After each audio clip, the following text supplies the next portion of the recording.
Boa tarde, deputado. Todo mundo aqui. Boa tarde, seja bem-vindo. Então, deputado, sextou com essa notícia maravilhosa. O primeiro ouro do Brasil nas Olimpíadas é de uma mulher preta, tá? E melhor, contra uma sionista. Nossa, gente, eu ganhei meu dia, assim, eu estou muito feliz. E aí está o registro. A gente tem, inclusive, eu queria que você comentasse, olha, eu separei até um vídeo do presidente Lula para a gente ouvir, porque eu acho que ele ficou tão feliz quanto a gente está aqui, né? Porque é muito simbólico, que é só branco que fala que não faz diferença ser negro, assim como só homem que diz que não faz diferença ser mulher, né? E ela, inclusive, tem um vídeo que a gente não pode passar, que ela celebra, ela fala, pretos e pretas, mulheres, é possível, eu consegui. Então, olha, eu estou muito feliz. Vou só passar aqui o vídeo do presidente Lula e passo para vocês. Vamos lá. Que a nossa companheira Beatriz Souza, no judô, acaba de ganhar a primeira medalha de ouro do Brasil nas Olimpíadas.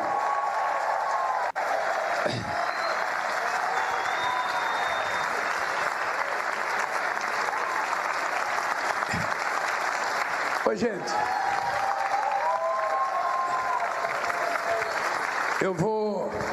É importante lembrar que 80% dos atletas que estão em Paris recebem uma coisa chamada Bolsa Família. Não, Bolsa Atleta, que nós criamos em 2004. Tá? Então, a Rebeca ganha. Você tem várias faixas salariais, mas todo mundo ganha. Uns ganham 10, outros ganham 15, outros ganham 3, outros ganham 4. E por que a gente fez isso? Porque quando o atleta fica famoso, ele tem patrocínio. Aí os bancos vão atrás deles, sabe, os empresários vão atrás e não sei das contas. Mas enquanto ele não é famoso, às vezes ele não tem um tênis para andar. Às vezes ele não tem um lugar para a menina jogar bola, para a menina saltar, para a menina dançar. Não é bonito a gente ver aquilo na televisão? Por que a gente não garante que as nossas crianças nascidas nos lugares mais pobres têm o direito de chegar ali? Por que a gente não garante? É só a gente direcionar o dinheiro público para isso. É só. E eu estou feliz também, Camilo, porque nós acabamos de tirar 24 milhões e meio de pessoas da fome. E vamos acabar com a fome outra vez nesse país. Oi, Yara, eu queria trazer uma fala dela também, que eu achei muito emocionante antes dos nossos comentários. A Bia, ela falou o seguinte, a Bia Souza, depois de ganhar, né? Ela falou assim, a gente está aqui para crescer, não só como atleta, mas como ser humano. E para mostrar que a gente pode tudo, e que a cor não define nada, não define medalha, não define nada. Chega na hora, é raça. Então fica também nossa homenagem aqui por essa medalha dela, que foi muito emocionante, né? Para o Brasil todo. Com certeza, Aninha. E aí, vamos passar para o nosso convidado, Zaratini, falar sobre esse ouro do Brasil. Você vê, a gente não é daqueles países que tem uma baita estrutura de treinamento de atletas olímpicos, né? Nós estamos criando essa estrutura, nós estamos avançando nisso. Infelizmente, perdemos vários anos por conta de que o governo do Temer, o governo do Bolsonaro não dão a mínima para essa história de Olimpíadas, de formação esportiva, né? A gente vê, hoje Cuba não tem mais o mesmo sucesso, mas Cuba formava muitos atletas, né? Investindo na base, né? Na base quer dizer, no trabalho de base, naquele jovem atleta que está começando e potencializando ele. E nós aqui não fizemos isso, né? Estamos começando a fazer agora, através do Bolsa Atleta, né, através da adoção de vários atletas em carreiras militares também, porque às vezes as coisas se juntam. Nos Estados Unidos se utiliza as universidades como prêmio para jovens atletas, né? O cara vai estudar na universidade e tem condições de praticar também o seu esporte.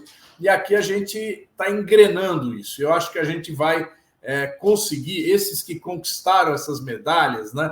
Pessoal do judô, pessoal da ginástica olímpica, né? Isso dá um exemplo né, para que outros jovens também participem.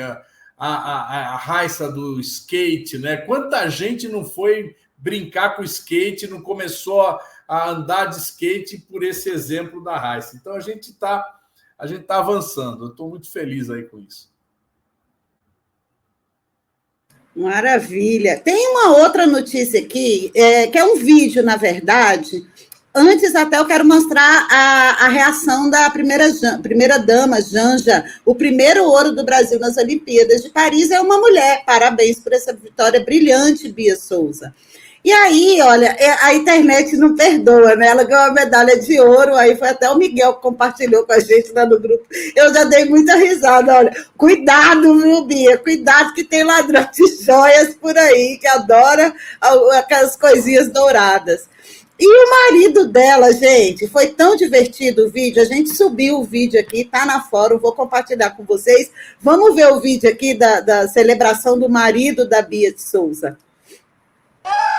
Vai me fuder, porra! Vai, caralho! Vamos! Porra! Vamos!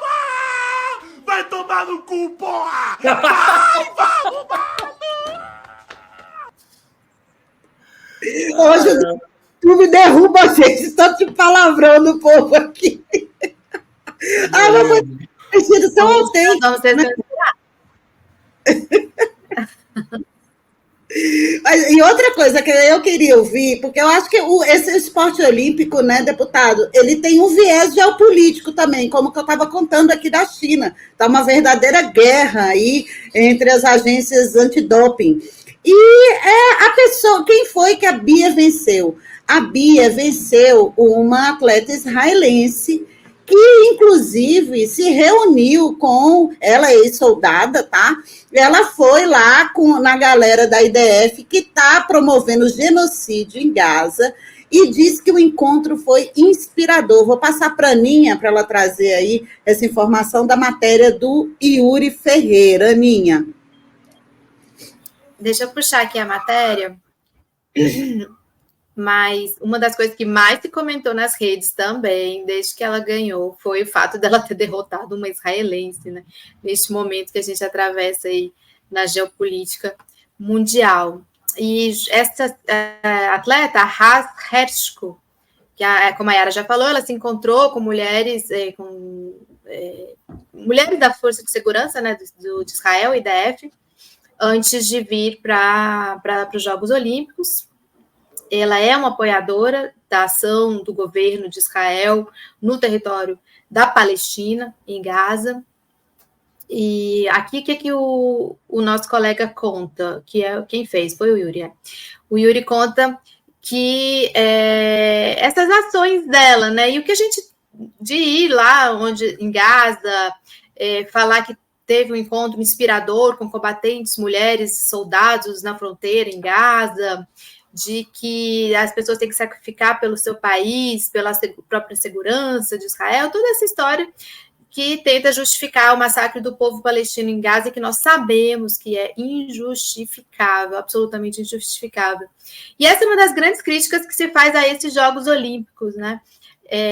O impedimento de que a Rússia, por exemplo, participe, e a franca abertura para a participação de Israel neste momento em que ocorre esse genocídio em Gaza, que já vitimou quantas mil pessoas, né? Deputado. Aí para os comentários do nosso convidado. Olha, é interessante uma coisa, a gente tem que olhar um pouco a história de Israel, né? Israel, o serviço militar é universal. Todo mundo faz serviço militar, mulheres e homens, né? E esse serviço militar tem reciclagem de tanto em tantos anos, né? À medida que a pessoa fez o serviço militar, depois ela continua, né? Uma vez por ano, até determinada idade, o camarada vai lá, recicla, depois vai ficando mais velho, vai diminuindo, aliás, aumentando esse intervalo. Então, a participação do povo de Israel nas Forças Armadas, ela é muito forte, é uma coisa muito forte. Todos e todas lá prestam o serviço militar. Então, no momento de guerra, né, como eles estão enfrentando, que eles criaram lá essa unidade, vamos dizer assim, com o objetivo, como eles falam, que é de se defender, mas que na prática estão buscando dizimar o povo palestino na faixa de Gaza, né? Essa unidade ela vai envolvendo toda uma parte enorme da juventude, praticamente toda, né? E isso só vai se conseguir desfazer com o tempo, quer dizer, à medida que Israel, que se tenha um outro governo em Israel, que desfaça, né, essa mente extremamente destrutiva do povo palestino. Então, veja só, está toda a juventude dopada, né, por essa visão. Então, realmente, nós precisamos que haja um processo de paz, né, em Israel e na Palestina, né, na faixa de Gaza, principalmente, mas também na Cisjordânia, para que se faça um outro tipo de formação política. A formação política ela é militarizada. Nós já vimos isso acontecer em vários países, né? Onde se busca envolver a população ao lado de uma determinada força política através da guerra, né? Então, isso é história, né? A guerra ela sempre tende a unir o país, né? Às vezes para coisas absolutamente equivocadas, como é o caso aí de Israel, né? Ou como foi o caso da Argentina, quando atacaram as Malvinas, né? Se tentou, os generais golpistas da Argentina, que estavam governando a Argentina, tentaram se sobreviver enfiando a Argentina numa guerra por conta das Malvinas. Não que não fosse justo, porque as Malvinas são argentinas mesmo, né? Mas eles tentaram, né, e foram derrotados. Isso levou ao fim da ditadura militar na Argentina naquele período.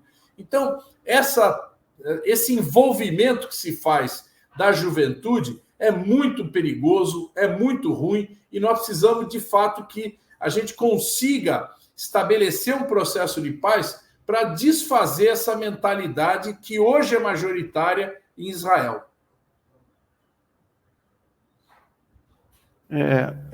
Carlos Zaratini, eu queria fazer um assunto aqui, que eu estou curioso para saber a sua opinião. Hoje saiu... Está me ouvindo? Estou te ouvindo. Está me ouvindo? Sim. Minha internet hoje não está tão boa. Sobre a produção industrial, hoje o IBGE divulgou dados da produção industrial, um crescimento impressionante da indústria brasileira. Coloque aí na tela a notícia, por favor, Gui.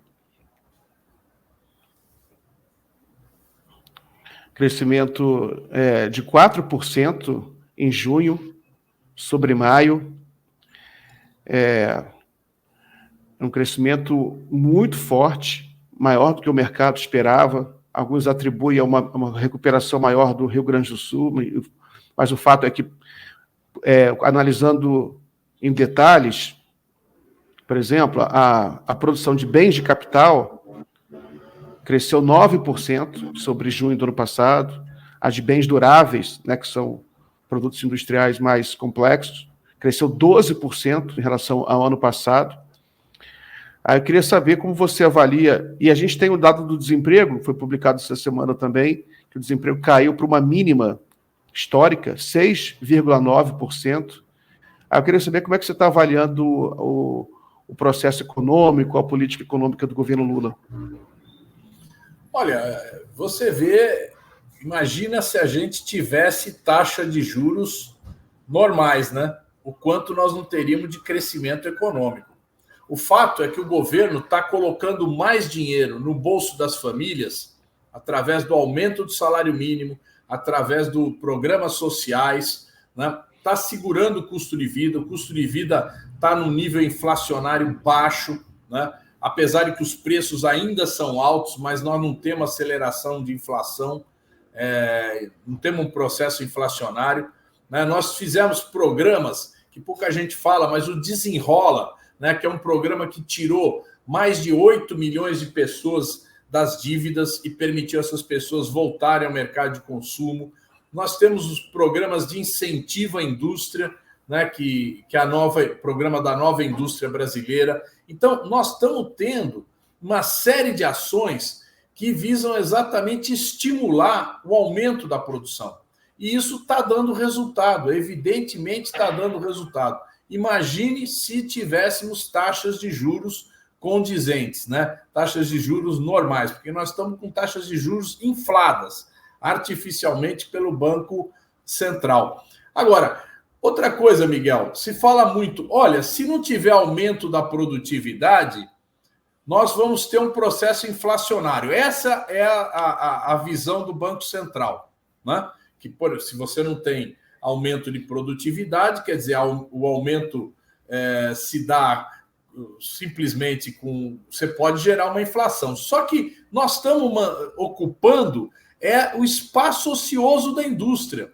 Portanto, estamos tendo aumento de produtividade, né? E isso o Banco Central tem que reconhecer. Nós estamos produzindo mais com praticamente os mesmos meios de produção, né? Estamos ocupando esse espaço ocioso e isso significa aumento de produtividade. Então, não há como você ter isso, você ter aumento do emprego, aumento da produção e ter processo inflacionário. Então, é uma mentira isso que o Banco Central coloca nas suas análises, nos seus boletins, né? O aumento da força de trabalho é exatamente para ocupar o espaço ocioso que nós temos na indústria, nos serviços, enfim. E aí isso não vai causar, em hipótese alguma, aumento de inflação. E nós temos também medidas que propiciam às indústrias brasileiras renovar o seu parque industrial por um parque industrial mais moderno, né? Nós tivemos, por exemplo, a aprovação da depreciação acelerada. Então, os produtos que antes se depreciavam em 8, 10 anos, as máquinas, né, que se depreciavam em 8, 10 anos, podem ser depreciadas em 2 anos. Então, isso barateia a compra desses produtos, né, desses maquinários. Então, isso são avanços importantíssimos, que são reformas que nós estamos fazendo, né, o governo está fazendo, o Ministério da Indústria e Comércio, o Ministério da Fazenda, né, do Planejamento, que estão dando resultados objetivos. Muito bom. Yara, sabe que eu queria... Isso, deu uma travada no Miguel. Oi. Sua internet está oscilando, Miguel. Faz a pergunta você para o deputado, Yara. Era sobre a Fátima Tubarão.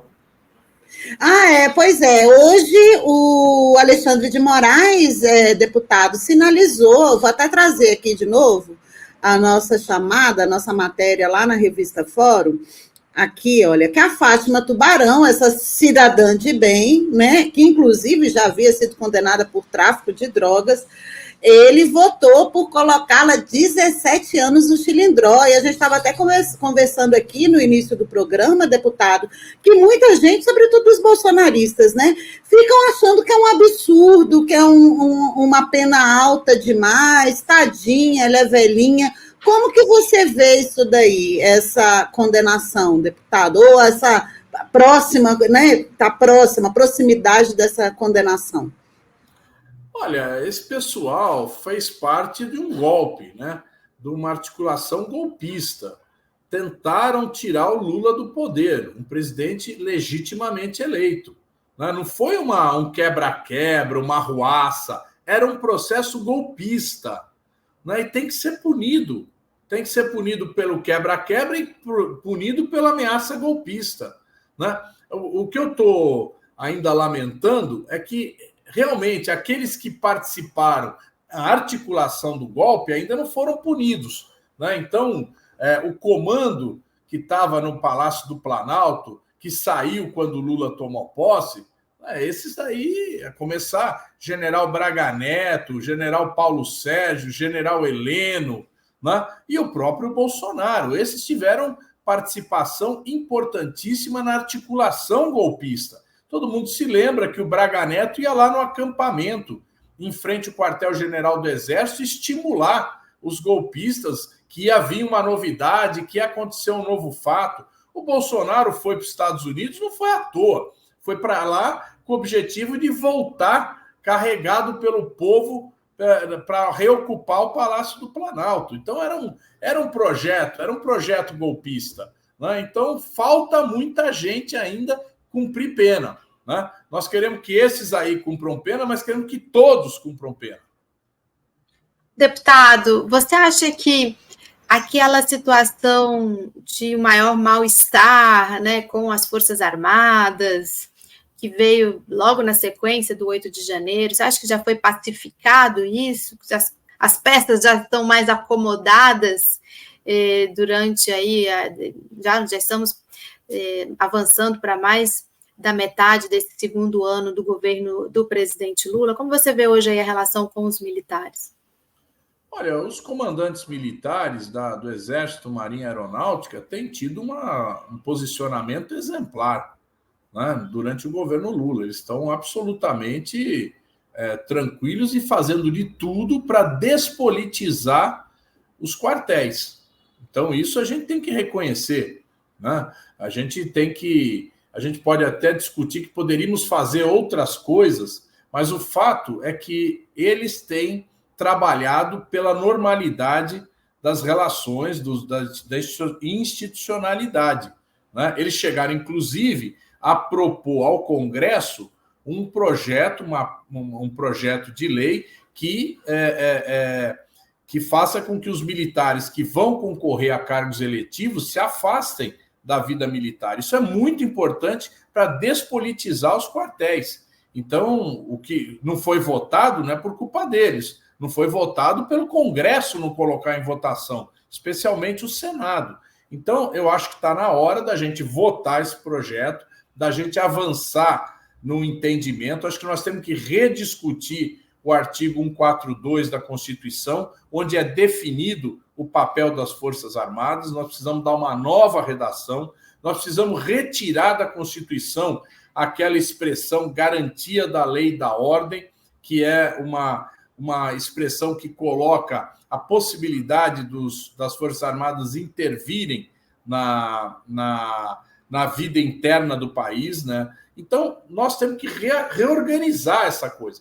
Então, eu acho que falta ainda ao Congresso Nacional se posicionar em relação a isso. Agora, eu acho absolutamente equivocado qualquer problema nesse momento, colocar qualquer problema em relação aos comandantes militares. Eles estão tendo uma atitude, um posicionamento absolutamente correto e a gente só tem que elogiar. Tá. Yara, deixa eu colocar mais uma pergunta aqui para o deputado, rapidamente. Sim. Depois deixa eu só colocar uma audiência que está aqui. Diga lá. Não, é porque a gente deu uma notícia aqui hoje, deputado, de que o ministro Flávio Dino, ele determinou, está em curso aí uma investigação sobre as chamadas emendas PIX, ou essas emendas diretas, né, que são usadas aí pelos deputados, e que não haveria uma transparência adequada, digamos assim, sobre essas emendas, né? O que você acha dessa notícia? A gente estava conversando aqui mais cedo que nos últimos anos, se houve algum desequilíbrio aí no balanço entre os poderes, um desses fatores de desequilíbrio foi justamente essa mudança nas modalidades das emendas, o orçamento secreto, essas emendas individuais. Como que você vê que o parlamento vai receber aí também essa notícia do aperto, né, dessa investigação aí pelo STF? Não é investigação, mas é uma determinação, segundo o Flávio Dino, para que se cumpra uma constitucionalidade da transparência e da observação do rastro, né? O Flávio Dino fala de rastreabilidade do caminho dessas emendas individuais. Bom, exatamente. Primeira coisa é que não é uma investigação.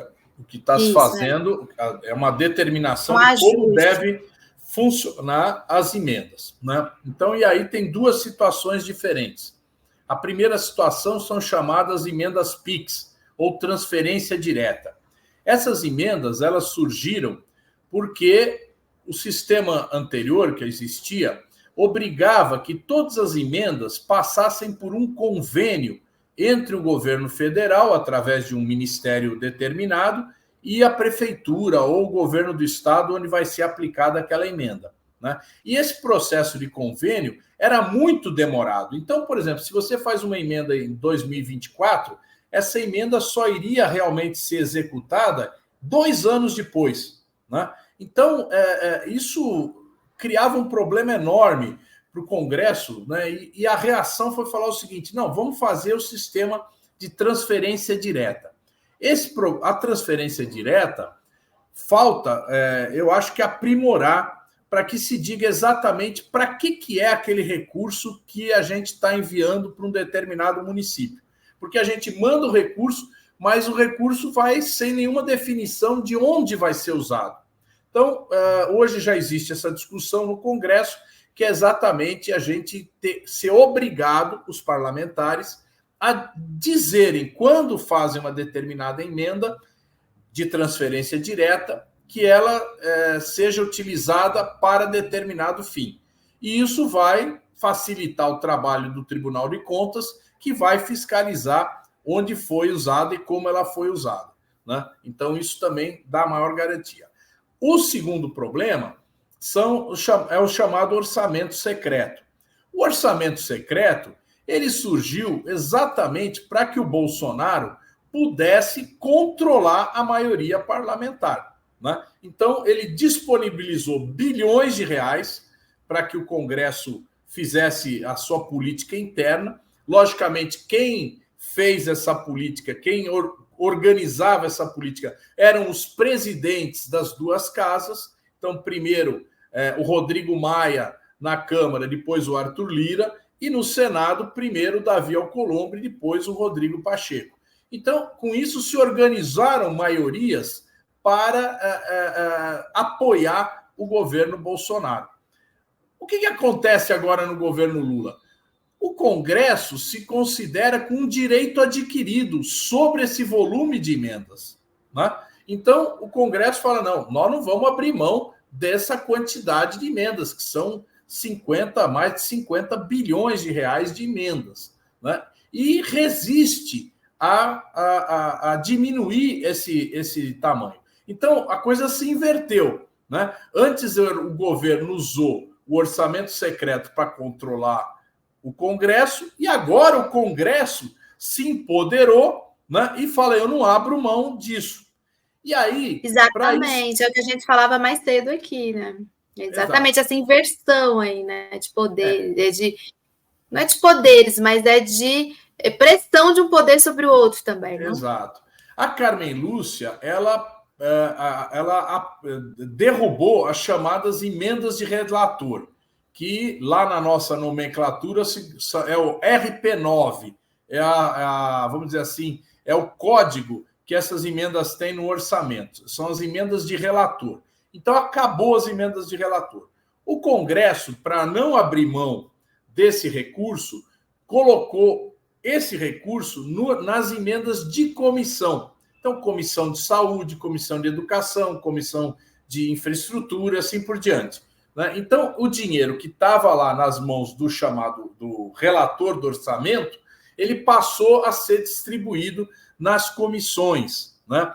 E aí, nas comissões, através da gestão das presidências da Câmara e do Senado, eles são distribuídos aos líderes partidários que, por sua vez, repassam para os deputados e senadores, sem identificação de quem é o deputado e quem é o senador que indica para onde vai aquela emenda. O que o Flávio Dino falou agora? Decidiu. Ele decidiu que essas emendas têm que ter bem claro quem é o parlamentar que está indicando aquela emenda, né? Ele quer transparência. Então, se eu, Zaratini, estou indicando uma emenda lá no orçamento, na emenda de comissão, né, tem que aparecer o meu nome, como tem que aparecer o nome de todos os que indicaram. E isso, evidentemente, cria um certo problema, porque, lógico, tem partidos mais beneficiados, deputados mais beneficiados, e a hora que isso fica transparente, evidentemente que cria um mal-estar generalizado no Congresso. Por isso que elas são secretas, por isso que elas não aparecem, né? Então, a reação que vai ter, eu ainda não sei dizer para você qual vai ser, até porque isso saiu ontem, né?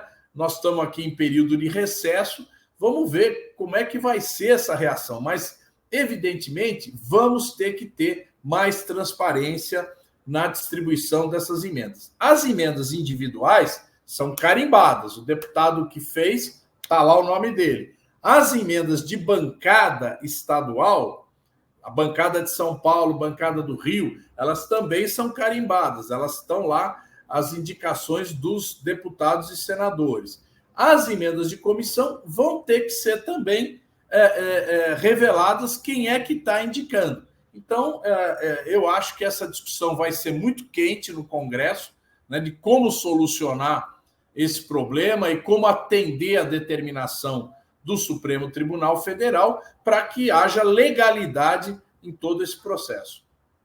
Maravilha! Deixa eu trazer aqui, eu quero agradecer o super sticker da Michele, e ela também mandou um outro, ela mandou 2, em que faz uma pergunta para o senhor. Como que o senhor avalia a entrada do Datena na disputa pela Prefeitura de São Paulo, deputado? Olha, a disputa na Prefeitura de São Paulo está ficando muito interessante, né? A gente vê que o campo popular e democrático está unido, né? Nós estamos com a articulação em torno do Boulos bastante forte, né? Logicamente, estamos trabalhando muito de respeitar a candidatura da Tabata Amaral, né? E evitar que a gente tenha um confronto com a candidatura da Tabata, né? Que é muito importante a gente se relacionar bem aí para o futuro, né? Mas a gente vê que o outro lado, o lado da situação, está se fragmentando, né? O Ricardo Nunes com muitos problemas. Agora vocês viram aí que ele finalmente chegou num acordo com a União Brasil, mas um acordo bem atritado, né? O Kim Kataguiri foi obrigado, ele mesmo diz, me tiraram, né? Fui descandidatado, né? A União Brasil tirou ele fora, né? E ele está apoiando o Ricardo Nunes com muitas críticas, né? O Datena é um candidato que também trafega nesse campo, no campo conservador, né? E evidentemente tira votos do Ricardo Nunes, e o Pablo Marçal, que é um bolsonarista raiz, que também vai tirar votos do Ricardo Nunes. Então, nós podemos ter um cenário em que o Ricardo Nunes acaba não indo para o segundo turno, né? Pode acontecer com ele o que aconteceu com o Rodrigo Garcia. O Rodrigo Garcia era o governador do estado, ele gastou bilhões de reais para agradar prefeitos, asfaltar cidades, asfaltar ruas, bilhões e bilhões de reais no último ano para viabilizar a candidatura dele. E perdeu, ficou fora do segundo turno, né? Então agora a gente viu a mesma coisa. O Ricardo Nunes não gastou nada durante 3 anos para gastar no último ano, né? E mesmo gastando tanto dinheiro, você vê inaugurando asfalto, inaugurando até pilha de tijolo, mas ele não conseguiu ultrapassar o Boulos. Ele continua empatado com o Boulos. E agora a campanha vai começar. Agora é que a campanha realmente vai começar e que o povo vai começar a prestar atenção na campanha, né? Então, eu acho que, como nós até agora mantivemos esse empate com o Ricardo Nunes e agora surgem outros candidatos no campo da direita, a gente vai poder crescer, né? Eu acho que o Boulos tem tudo para crescer, né? Para garantir a sua posição no segundo turno, e a fragmentação do outro lado vai criar problemas para eles que não vão ser resolvidos tão facilmente. Deputado, não tem como escapar, né, dessa crise da Venezuela, que a cada dia tem uma nova atualização. Queria que o senhor analisasse o papel do Brasil e do presidente Lula nesse cenário. Como é que o senhor está vendo aí os desdobramentos dessa crise? Olha, primeiro as pessoas têm que entender a importância estratégica da Venezuela, né? A Venezuela é a maior reserva de petróleo do mundo, né? E está aqui ao nosso lado, está aqui na região amazônica, né? Vizinho do Brasil, com fronteiras com o Brasil, né? Então, logicamente, a Venezuela ela é cobiçada por vários interesses econômicos, né? Principalmente pelas petroleiras, que têm interesses em tomar conta daquele petróleo. Vocês viram uma frase do Trump aí, dizendo que precisamos ocupar logo aquilo lá e pegar aquele petróleo todo para nós, né? Então, ela tem uma importância estratégica no mundo. Mas, então, o Brasil vem atuando há muitos anos, durante os governos do Lula, da Dilma e agora do Lula de novo, para buscar haver um processo de pacificação na Venezuela, onde a gente tenha, de fato, um governo popular. Todos nós queremos um governo popular, um governo que cuide dos recursos naturais da Venezuela, que faça com que esses recursos naturais beneficiem o povo, né? E o fato desse governo popular ter começado lá com o Chávez gerou um boicote da parte dos Estados Unidos que devastou a produção na Venezuela. Então, a Venezuela, a produção de petróleo na Venezuela caiu violentamente por falta de condições de exploração, né? E, consequentemente, isso agudizou o processo social, com inflação, com desemprego, né, com uma situação muito ruim para o povo venezuelano. E hoje existe essa disputa eleitoral. Vamos lembrar, a disputa eleitoral ela está existindo porque o Brasil, logo no ano passado, entrou numa negociação regional para que fossem convocadas essas eleições. E ao Brasil interessa o processo democrático, interessa que o processo democrático seja respeitado. Então, o que é a posição do Brasil hoje? A posição do governo Lula é a posição de tentar preservar esse processo democrático. Então, muita gente não entende isso. Tem gente que acha que nós deveríamos reconhecer a vitória da oposição, né? Tem gente que acha que a gente deveria reconhecer a vitória do Maduro, mas o fato é o seguinte: nós temos que achar uma solução.